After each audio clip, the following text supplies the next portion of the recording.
भारत के जीडीपी में बंगाल का योगदान 10.5% था और तीसरे नंबर पर था।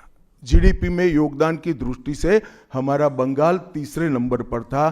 तीसरे नंबर पर से सरक कर ये 49 साल में वो 22वें नंबर पर आ गया। अब नीचे कोई जगह ही नहीं बची। बंगाल का इतना आर्थिक पतन कभी नहीं हुआ है। ये कम्युनिस्टों के शासन के पहले, तृणमूल के शासन के पहले प्रति व्यक्ति बंगाल की आय राष्ट्रीय औसत से 127% ज्यादा थी। 127%। देश में नागरिक 100 रुपया कमाता था तो बंगाल में 127 रुपया कमाता था। आज देश का नागरिक 100 रुपया कमाता है तो बंगाल का नागरिक 73 रुपया कमाता है। ममता जी, आपको इसको जवाब देना पड़ेगा। हर प्रकार के उद्योग की शुरुआत एक जमाने में इस सुजलाम सुफलाम भूमि से हुआ था और इसी के आधार पर सोनार बांग्ला की परिकल्पना की जाती थी। वो बंगाल में आज भ्रष्टाचार, घुसपैठ और टोलबाजी के कारण सारी इंडस्ट्री वापिस जा रही है। बंगाल एक जमाने में सब बात में सबसे पहले था। सबसे पहला मोटर कारखाना पश्चिम बंगाल में लगा। सबसे पहला पावर प्लांट 1887 में बंगाल में लगा। सबसे पहली कोयलरी बंगाल में आई। सबसे पहला स्टील प्लांट बंगाल में लगा। देश की सबसे पहली हाई राइज बिल्डिंग बंगाल में बनी। देश की सबसे पहली जूट मिल बंगाल में बनी। देश की पहली मेट्रो ट्रेन बंगाल में आई। एक ही शहर में 2 पोर्ट एक ही जगह है, बंगाल में है। और देश की सबसे पहली आधुनिक यूनिवर्सिटी कलकत्ता यूनिवर्सिटी भी बंगाल में बनी। और विश्व प्रसिद्ध विश्व भारती यूनिवर्सिटी भी, जिसने भारतीय शिक्षा के कंसेप्ट को जमीन पर उतारा, वो भी बंगाल में बनी। मगर ममता जी, आप गौरव मत करिएगा, इसमें से कुछ आपके समय में नहीं हुआ है।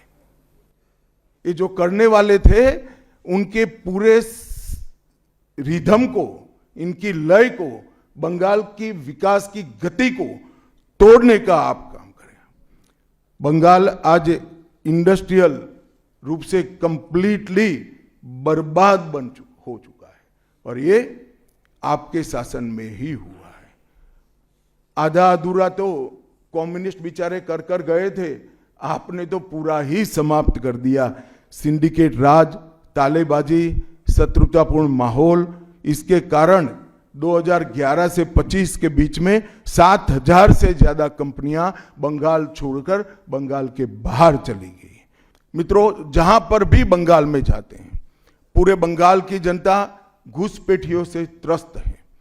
क्या कोई राज्य सरकार ऐसी हो सकती है जो घुसपैठियों की पनाहगाह अपने राज्य को बना दे?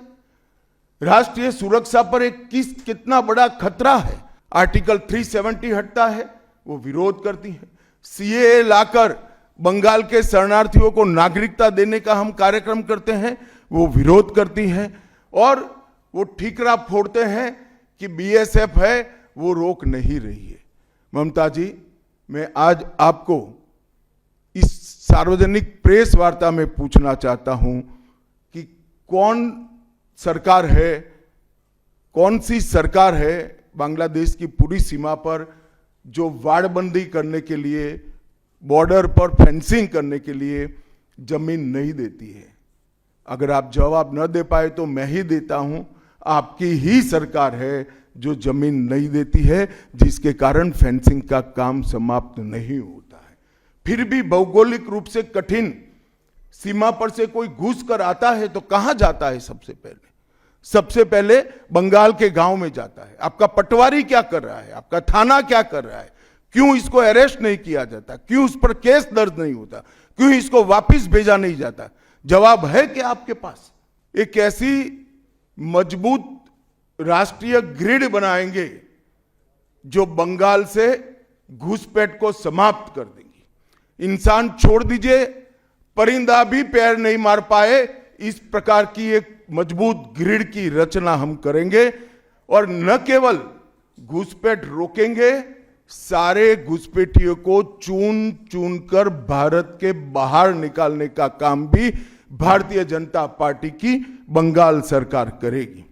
आज ममता बनर्जी के नेतृत्व में भ्रष्टाचार के कारण पूरे बंगाल का विकास एक प्रकार से थम गया है।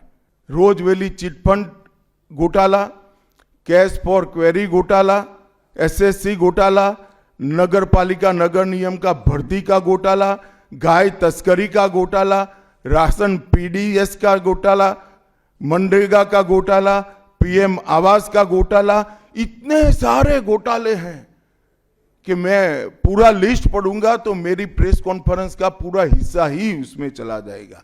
अब क्या ममता बनर्जी इस बात का जवाब दे सकती है कि आपके मंत्रियों के ठिकाने पर से 27 करोड़ रुपया मिलता है, जिसको गिनते गिनते नोट गिनने की मशीन भी गर्म होकर बंद हो जाती है।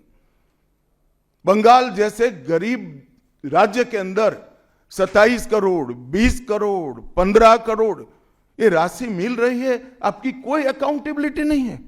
पार्थो चैटर्जी जेल में जाते हैं, ज्योति प्रिय मलिक जेल में जाते हैं, अनुव्रत मंडल जेल में जाते हैं, जीवन कृष्ण शाह जेल में जाते हैं, माणिक भट्टाचार्य जेल में जाते हैं, चंद्रनाथ सिन्हा जेल में जाते हैं, कुणाल घोष 3 साल जेल में रहकर आते हैं, और आप कहती है कि भ्रष्टाचार नहीं हो गया, हो रहा है। आप आंख मूंद लिए ही हो भ्रष्टाचार के लिए, मगर बंगाल की जनता अपनी आंख बंद कर कर नहीं बैठी है। गरीब बंगाल की जनता के अधिकार का पैसा आपकी कैडर की भेंट चढ़ रहा है, आपको इसको जवाब देना पड़ेगा। एबीपी आनंद एगिए थाके एगिए राखे।